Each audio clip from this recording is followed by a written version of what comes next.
Hello et bienvenue sur mon podcast Ma vie d'humaine. Ici, on écrit pour mieux ressentir. J'espère que ta semaine se passe bien et que tu es prête pour un nouvel exercice avec moi. Alors, aujourd'hui c'est un petit peu différent parce que comme tu peux le voir, je m'enregistre. Voilà, donc ça sort un petit peu de d'habitude où tu n'entends que ma voix et tu ne me vois pas physiquement. Là, je me suis dit que j'allais tester une nouvelle façon de faire, une vidéo où j'accomplis une activité manuelle et en même temps je te parle d'un sujet.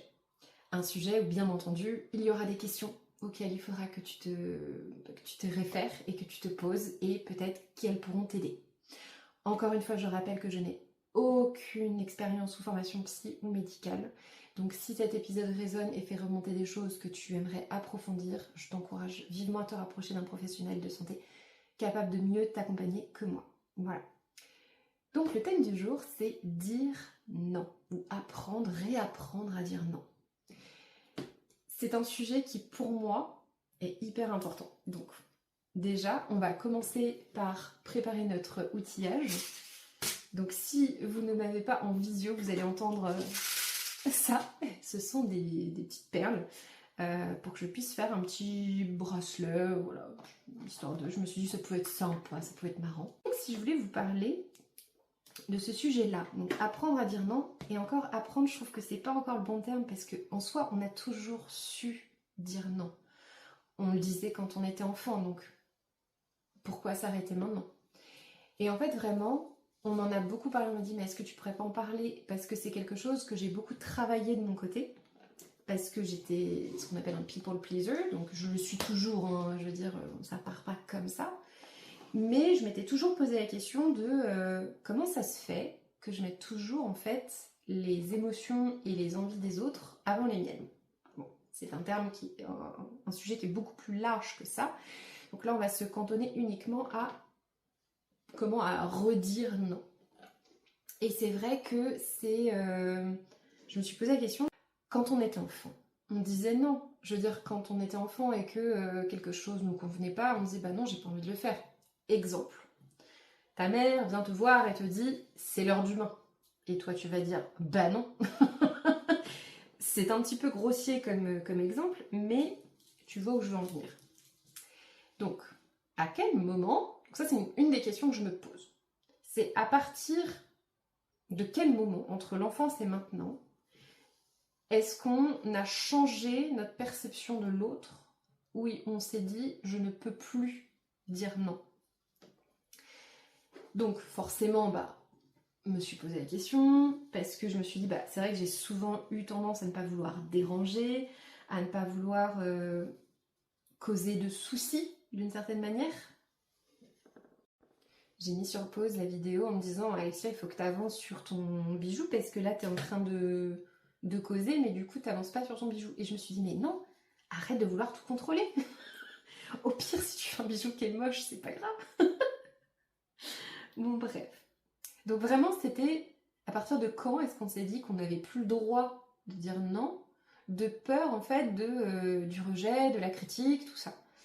Et vraiment, il y a cette question qui s'est imposée à moi de me dire, en fait, j'ai peur qu'on juge ma valeur en tant que moi, en tant qu'Alexia, à ma capacité à faire plaisir, à satisfaire, à ne pas contrarier, à donner mon avis. Parce que forcément, si vous êtes du genre à ne pas dire non, vous êtes également du genre à ne pas dire ce que vous ressentez. Et du coup, ce que vous souhaitez faire, ou dire, ou accomplir, etc. Par peur justement de ce jugement, de cette non-compréhension de l'autre, etc.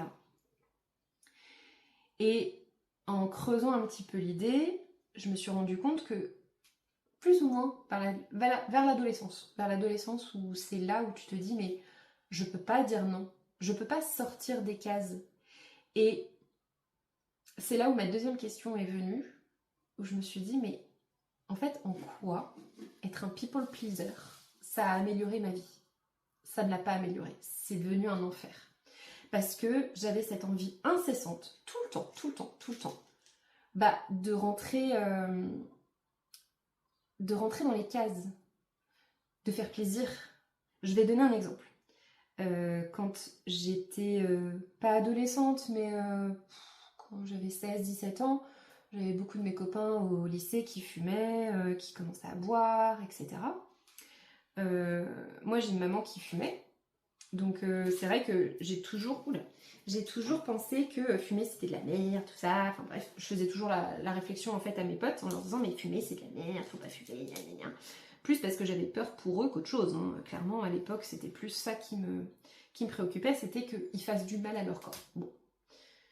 Petit aparté, il s'avère que j'ai fumé pendant plus de 13 ans, voilà, donc comme quoi, hein, on n'est pas parfait.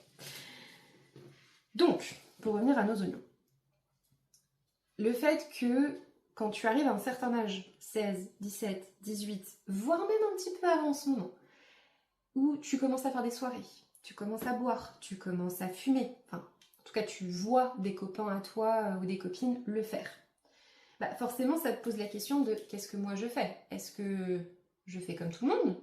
Est-ce que ça me fait plaisir de faire comme tout le monde? Ou est-ce qu'au fond de moi j'ai pas envie de le faire mais je vais quand même le faire parce que sinon je vais passer pour la relou, je vais passer pour celle qui sait pas s'amuser, je vais passer pour...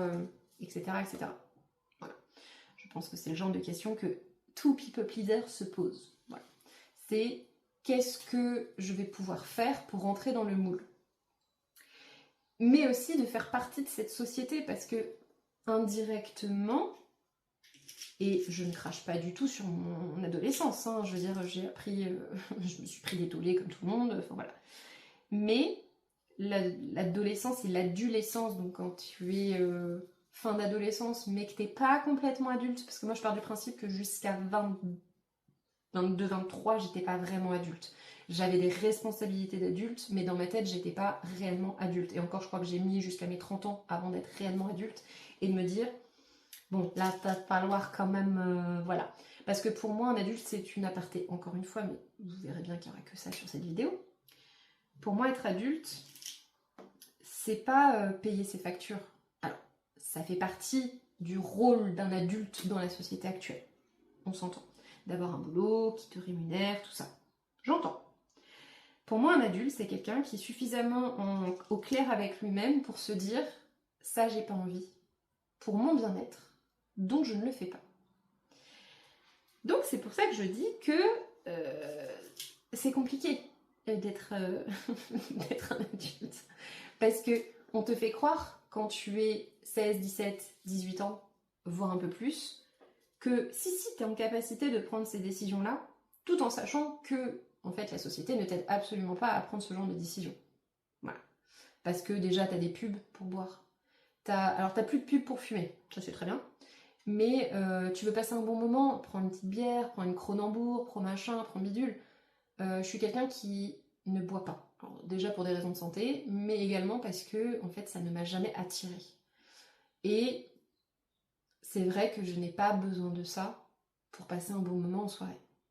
Et j'ai des copains et des copines qui, eux, pour le coup, je sais que j'ai des proches qui en ont fait les frais, qui m'ont dit mais en fait je suis dans l'incapacité de passer une soirée sans boire parce que sinon j'ai l'impression de m'ennuyer. Et c'est ça le vrai problème, c'est que en fait on t'inculque que si t'as pas un verre dans la main, avec une cigarette potentiellement, bah tu vas pas t'amuser. Parce que tu vas pas lâcher prise. Alors qu'en fait, il faudrait juste que tu apprennes à lâcher prise bah tout le temps, pas juste quand t'as un verre dans la main. Mais on dégraisse, on est parti pas là où je voulais vous emmener. Donc on va revenir là où on était. Heureusement que j'ai fait des points sur mon PC parce que sinon je pense que je serais partie pour vous parler d'autres sujets et pas de celui qui nous intéresse.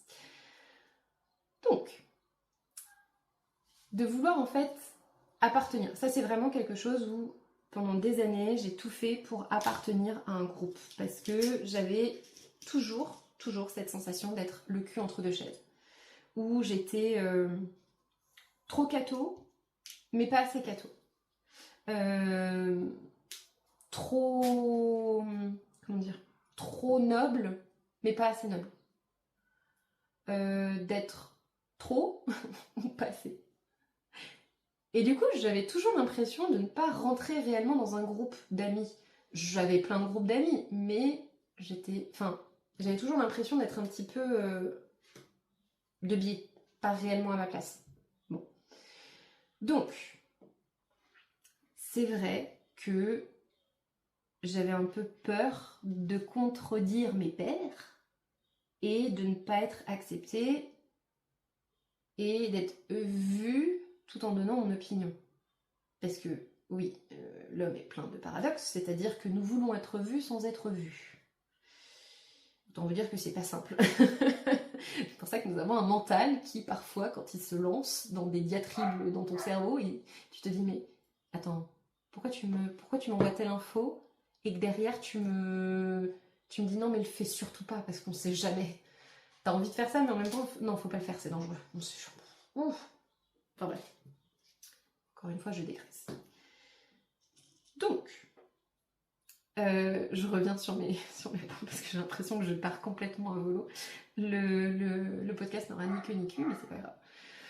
Donc, vraiment de vouloir appartenir et en même temps voilà, de se sentir à l'écart parce que en fait nos envies ne sont pas en adéquation avec nos paroles et nos actions. Parce que on se calque sur ce qu'on voit, sur ce que les autres en fait font et que pour rentrer dans le moule, on fait. Voilà. Donc forcément, et ça c'est purement physique, physiologique, physique, dites-moi en commentaire lequel c'est, notre corps et notre esprit et notre cœur commencent à ressentir des mal-être. Ce qui est totalement normal. C'est-à-dire qu'à partir du moment où tes actions et tes paroles ne sont pas en adéquation avec ce que tu ressens, bah il y a un truc qui va pas. Enfin, c'est comme si tu mettais ton clignot pour tourner à droite, que tu mettais ta main à travers la vitre pour dire je tourne à droite et que tu tournais à gauche. Bah forcément il va y avoir des accidents parce que derrière ils se sont attendus à ce que tu tournes à droite. Donc eux, ils allaient soit tout droit, soit à gauche, et vu que tu tournais à gauche, eh ben carambolage. Bah là c'est pareil. Là si tu pars du principe que ce que tu fais, ça n'est pas en adéquation avec ce que tu veux, il y aura un décalage. Et plus le temps va passer, plus le décalage va être important. Parce que forcément tu vas habituer les gens avec qui t'es à ce que tu dises oui, à ce que tu boives, à ce que tu fumes, à ce que tu sortes, à ce que tu fasses telle ou telle activité, alors que clairement c'est parce que tu veux. Exemple, t'as un groupe de potes qui courent. Bon, très bien. Moi j'ai des potes qui courent, ils adorent ça, ils trouvent ça formidable. Moi j'ai un respect monstrueux pour eux parce que je trouve ça horrible pour moi. Voilà, je ne supporte pas courir. Moi si je me fais courser par des zombies, vous inquiétez pas, je serai là, allez-y, hein, moi je vais pas me taper une durite pour courir. Hein. Autant vous dire ciao bye bye et puis c'est bon, on n'en parle plus. Mais bref. Mais du coup, je vais pas aller leur dire ah bah si en fait j'ai envie d'aller courir avec vous. Vraiment, c'est le truc que j'attendais, c'était de souffrir pour le plaisir. Mes potes ils vont me regarder en mode mais non, t'aimes pas courir, donc pourquoi tu cours? Après, il y en a qui te diront oui, mais en fait t'apprends à aimer à courir. Certes. Mais il faut quand même avoir une petite envie de courir de base. Moi j'aime pas ça. Moi tu peux me faire marcher très longtemps. Très très longtemps. Je suis très endurante. Mais alors, courir, non. C'est mort. Bref. Donc, nous en arrivons au troisième point. Est-ce que je suis réellement plus appréciée en me sacrifiant pour autrui ou pas? Roulement de tambour? Non, non, non, non. Et ça, je m'en suis rendu compte que récemment. C'est-à-dire que ça fait pas très longtemps que j'ai pris conscience que c'est pas parce que je disais oui tout le temps que j'étais disponible pour les autres tout le temps à m'en sacrifier, que ce soit pour ma famille, pour mes amis, pour mes collègues, pour mon mec, voilà, peu importe, que je serais plus appréciée. Je me suis rendu compte que c'était souvent perçu, très souvent, comme un manque de confiance en moi, un manque de personnalité de ma part, et faux cul. Et oui, parce que quand tu es avec des amis, ta famille, ton conjoint, qui te connaît par cœur, qui sait que là en fait tu dis oui uniquement pour lui faire plaisir, bah c'est un peu un mensonge. Parce que du coup, tu dis bah oui j'ai envie de faire ça. Non, t'as pas envie. T'as pas envie de le faire. Tu n'as pas envie. Donc pourquoi est-ce que tu te forces à le faire pour faire plaisir? Alors je dis pas qu'il ne faut pas parfois faire plaisir. Attention, ne me faites pas dire ce que je n'ai pas dit. En revanche, quand ça va générer, et là, tous les anxieux, eux, vont se reconnaître, quand ça va générer des crises d'angoisse, parce que tu sais qu'au fond de toi, c'est pas en adéquation avec ce que tu veux faire, que tu sais que ça va te coûter énormément en énergie, que tu sais que derrière, les répercussions vont être juste atrocissimes, et que tu vas mettre 1000 ans à t'en remettre.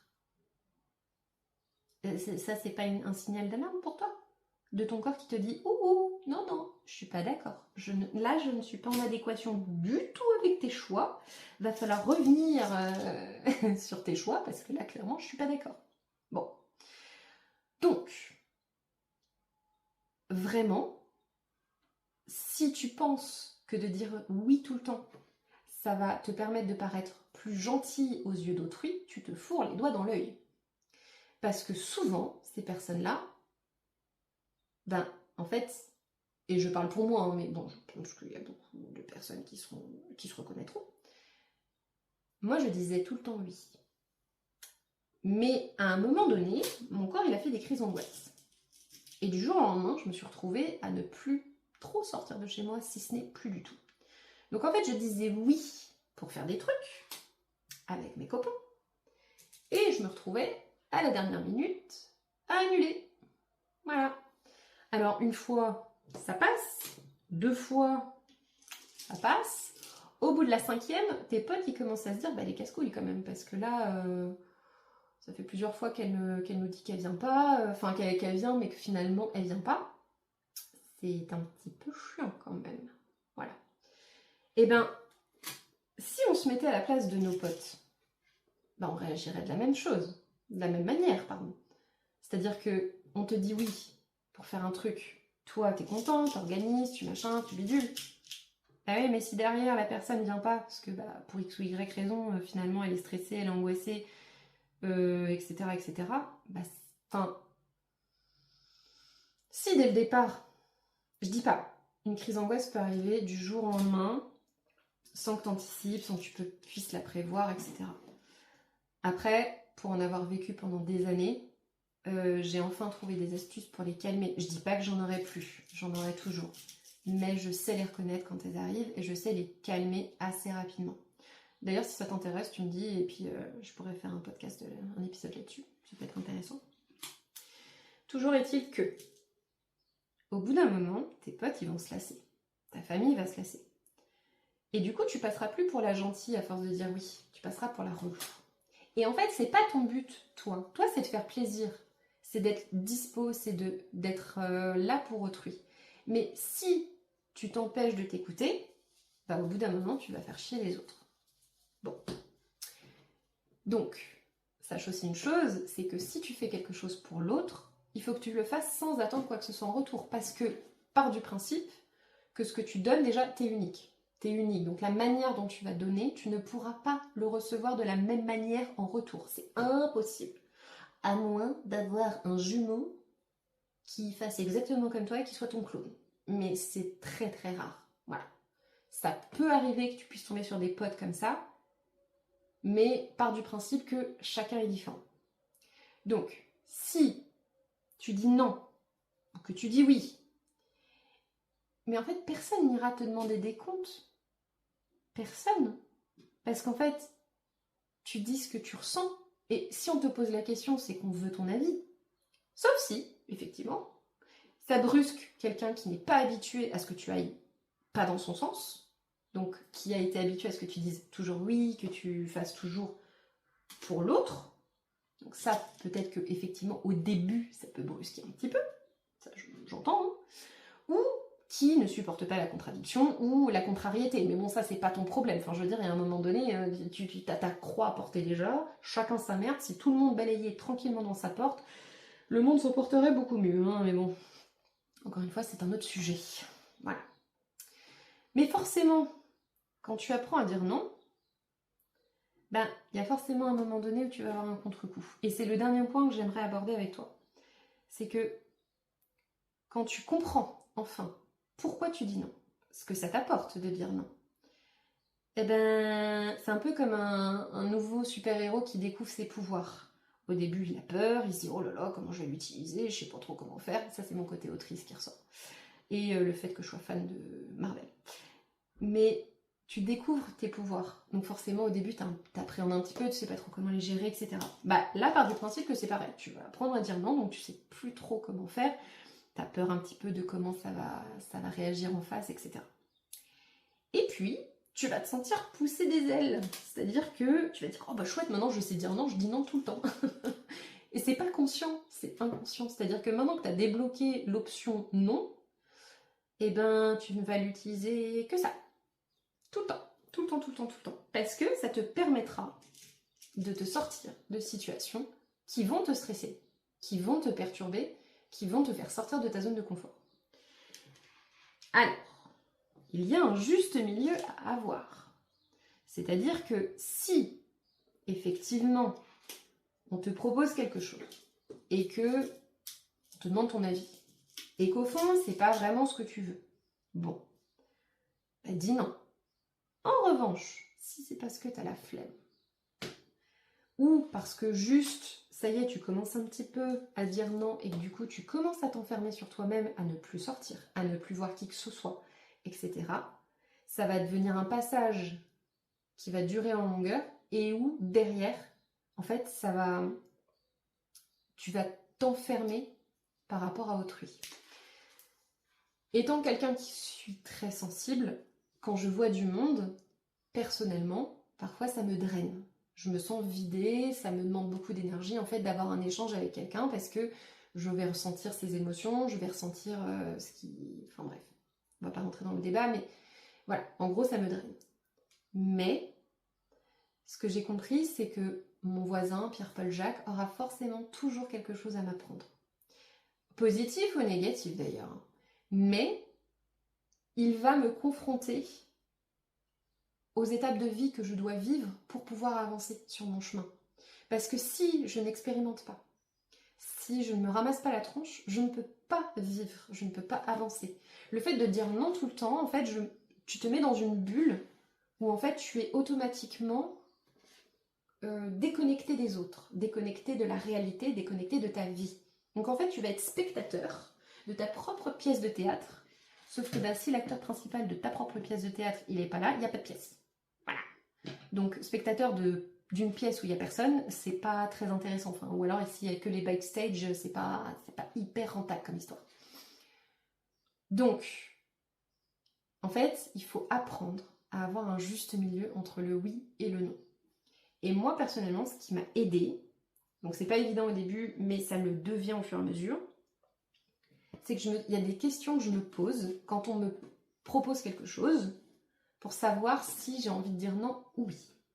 Parce que c'est ça en fait, c'est qu'est-ce que toi t'as envie, qu'est-ce que dont toi tu as envie. C'est plus français comme ça. Donc, la première question c'est est-ce que la proposition que l'on me fait me donne envie à la base? De base, est-ce que le truc qu'on me propose, mon avis, est-ce que ça me donne envie? Est-ce que j'ai envie de répondre? Oui ou non? Ok.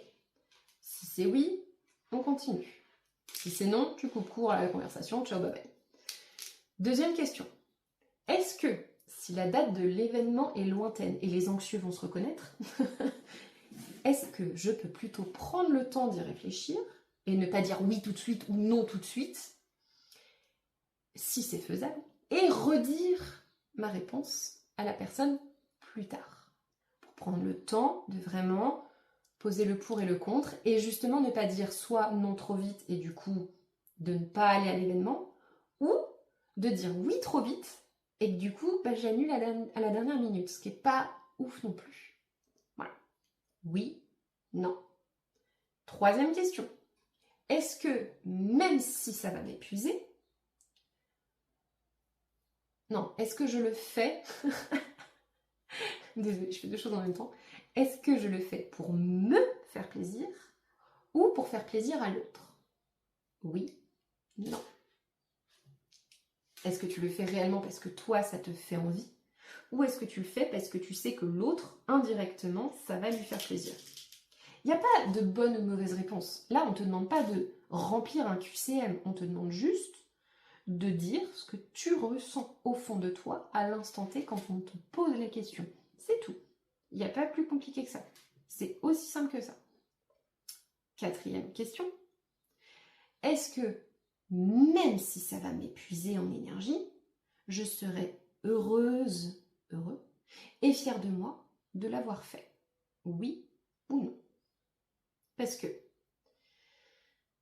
le problème quand on est anxieux et qu'on a pris le réflexe un peu de dire non tout le temps ou d'annuler à la dernière minute parce qu'on a dit oui tout le temps, c'est de ne plus savoir faire la différence entre ce qui te stresse, ce qui t'angoisse parce que tu sais que tu vas sortir de ta zone de confort et que du coup tu ne seras pas en sécurité, ou ce dont tu n'as réellement pas envie de faire.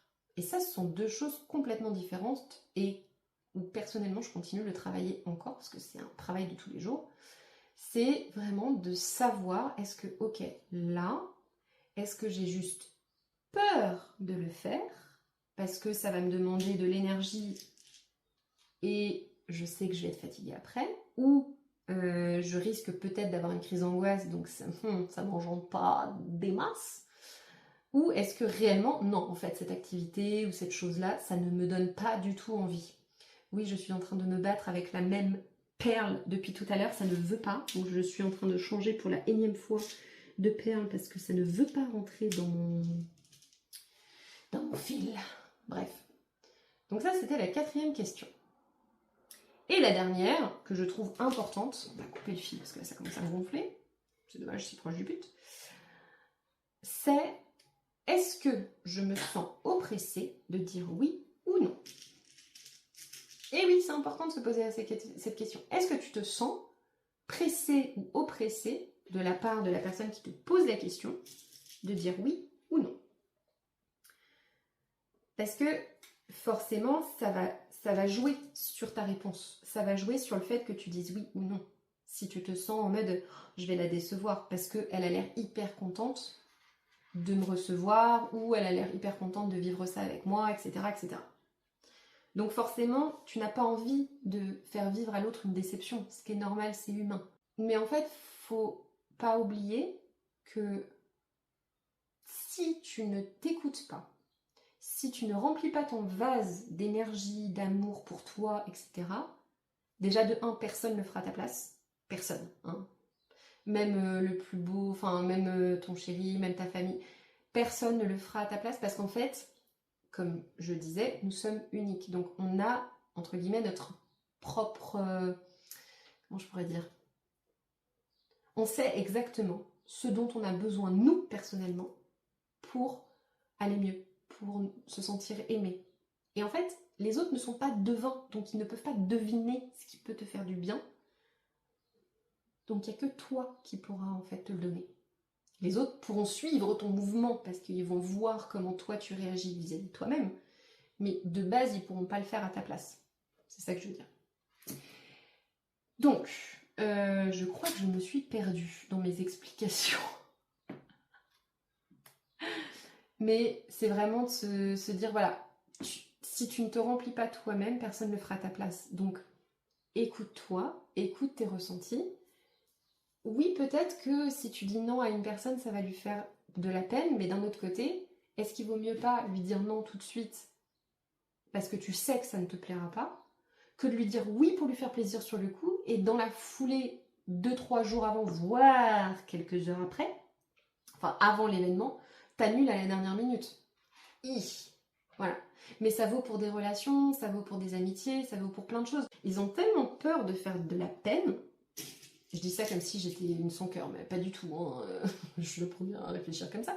Mais en fait, on a tellement peur de faire de la peine aux autres qu'on préfère s'auto-mutiler, ne s'auto-pas écouter, plutôt que de s'écouter. En fait, parfois, c'est vrai que je comprends pas le raisonnement de l'être humain. Et je me comprends dedans, hein, parce que je suis la première à parfois me dire, mais pourquoi j'ai dit oui?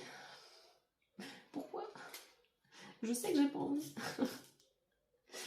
Donc voilà, c'est quelques questions que vous pouvez vous poser. Alors, il en existe bien d'autres, hein, bien entendu, Mais pour moi, c'était vraiment les fondamentales, en fait. C'est celles qui, au quotidien, en fait, vont m'aider à me poser les bonnes questions. Voilà. Donc, j'espère, en tout cas, que ça aura pu vous aider. Voilà, j'espère que ce podcast, cet épisode sera un petit peu... Voilà, il change un petit peu d'habitude. Je n'ai pas fini, hein. Bien entendu, je vous filmerai... Enfin, je vous mettrai une photo à la fin de ce que j'ai réussi à faire. Ce sera pas transcendant, faut pas s'attendre à du Gucci, hein, mais écoutez, c'était marrant. J'ai fait vraiment ça de manière très automatique parce que pour le coup, j'étais plus concentrée sur ce que je disais que sur ce que je faisais, ce qui est assez sympa, on va pas se mentir. Et je voulais terminer sur une phrase que j'aime beaucoup en ce moment, qui était en fait sur les affirmations d'une connasse lumineuse, que j'aime beaucoup. Je crois que je les mets beaucoup sur les réseaux. C'est « Tu ne vas pas briller en restant dans les clous. Dépasse-les ». Donc vraiment, c'est... Enfin, moi j'adore cette phrase. Je trouve qu'elle veut... Bah, elle dit tout, en fait. Voilà. Et une phrase qui, là, pour le coup, vient de moi. Surtout dis-toi que si tu es en capacité d'entendre le non des autres, ça veut dire que les autres le sont aussi pour les tiens. Donc si toi tu dis non, ben si toi tu es en capacité d'entendre le non de quelqu'un quand il te dit non, j'ai pas envie de faire ça, ben ça veut dire que normalement les autres sont supposés te dire ok quand toi tu dis non. Tout simplement. Voilà, voilà. Je crois que c'est tout. Voilà. Donc sur ces belles paroles, bah écoute, je te souhaite de prendre bien soin de toi. N'hésite pas à me dire si le principe de ce podcast et de cet épisode te plaît. Et à me suivre en fait sur Insta, hein, parce que forcément bah, j'en parle pas aussi longuement hein, sur Instagram, mais je cause beaucoup là-bas. Et puis je fais des trucs assez marrants, donc si ça t'intéresse, allez vérifier. Et puis bah je te dis à très vite pour un nouvel épisode. Et même si c'est pas fermé, voilà. C'est simple, efficace, voilà, c'est élastique, c'est mignon, voilà. Allez, je te fais des bisous. Bye!